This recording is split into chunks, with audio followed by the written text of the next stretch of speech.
Time now for the morning rush. This morning, deputies are asking for your help tracking down the teen they say ran over a man. Bernalillo County Sheriff's deputies say 3 teens lured the victim to their car last month, robbed him, then ran him over. Here are surveillance pictures they want to show you. Deputies say the white car had a yellow license plate. More than a dozen people are now facing charges this morning as prosecutors continue clearing thousands of backlogged rape cases. This comes after a 2016 report drew attention to more than 5,400 rape kits that had never been processed. The Journal reports that about 16 Albuquerque rape cases have been filed, stretching from 2010 through 2017. Erica.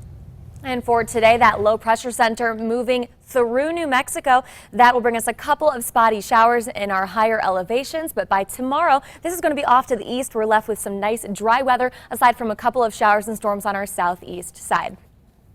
A Rio Rancho police canine is back on the job this morning after being bit while on the job. Now, yesterday morning, Diesel was helping police on a SWAT situation at a home near Meadowlark Lane. That's just east of 528. They say the suspect inside the home bit Diesel but did not break any skin. The canine was taken to the vet and cleared. New news for you this morning. A new report reveals how vulnerable voting machines are. The group of elite hackers tested over 100 machines, determining all were vulnerable to some kind of attack. This comes as Senate Majority Leader Mitch McConnell backed an amendment last week giving states an extra $250 million for election security. Looking ahead, students at a New Mexico community college could soon see more armed officers on campus. The Roswell Daily Record reports that the Eastern New Mexico University College Board approved a request to allow some campus security to carry firearms. Now, officials say it gives security another option to better protect staff and students. Erica.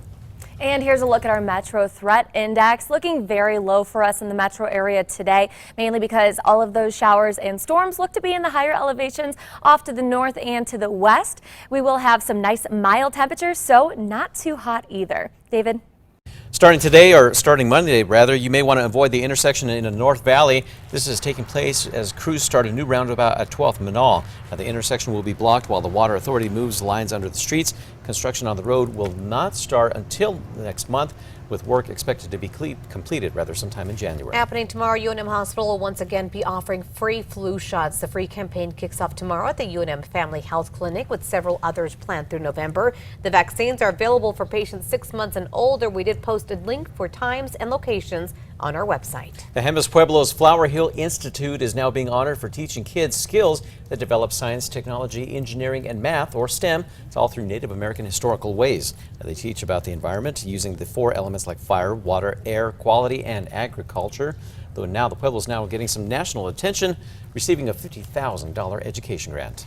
Happening today, Bernalillo County Sheriff's Department will be out conducting a, quote, proactive operation in southwest Albuquerque. BCSO says it's in response to community requests for more law enforcement action.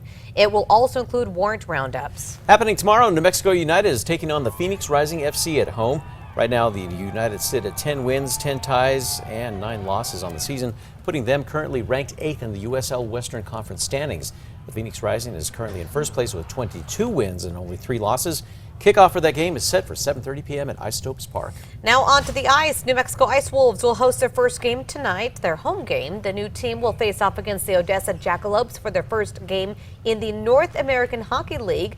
The puck's set to drop tonight at 7:30 at the Outpost Ice Arena. For tickets, go to our website, alwaysonkRQE.com, for details. Final touches are now underway this morning as event organizers are getting ready for tomorrow's Somos ABQ event.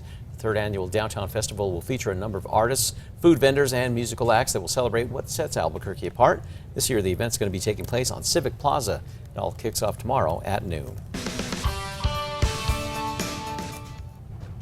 And take a look at the map right now, just showing normal backups around the Big I. Our news tractor currently headed east on Central through Nob Hill. As you can see, moving at pretty good speeds. We'll keep you updated if anything changes.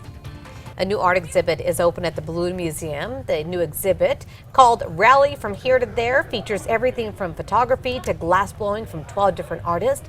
The artwork will remain on display through December. It will even be open during Balloon Fiesta. Pretty neat. Very cool. All right, on this day 2 years ago, September 26, 2017, there was heavy rain recorded in Las Vegas, 2.87 inches falling within the day, breaking their record for the highest one-day total precipitation for the entire month of September.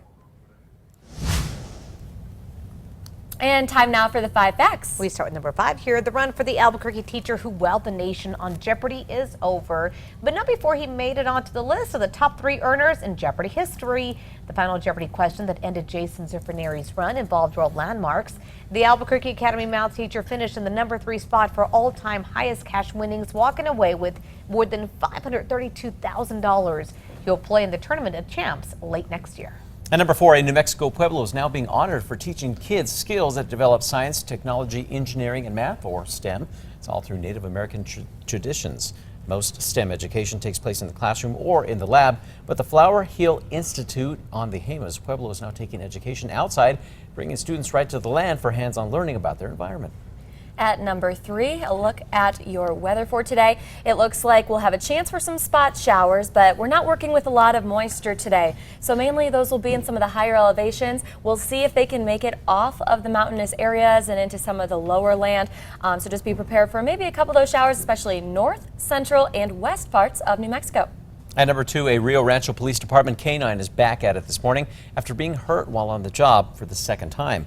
In a bizarre turn of events, Diesel was hurt during a SWAT situation after authorities say that the suspect bit him. Now, his partner, Officer Jonathan Hickerson, says Diesel had also been hurt in the line of duty back in 2016. This was after he was hit by an impaired driver. Diesel was taken to the vet and was cleared. Now, the suspect in the case was arrested, and we are awaiting details on his name and charges. Number 1, now victims calling it a huge breakthrough. More than a dozen suspects have been charged after prosecutors began clearing thousands of backlogged rape cases. This comes after a 2016 report drew attention to more than 5,000 rape kits that had been collected but never processed. The Journal reports that about 16 Albuquerque rape cases have been filed stretching from 2010 through 2017. As for their status of those charged, 1 man just started his sentence, another awaiting sentencing, a dozen are headed to trial, and 2 remain on the loose.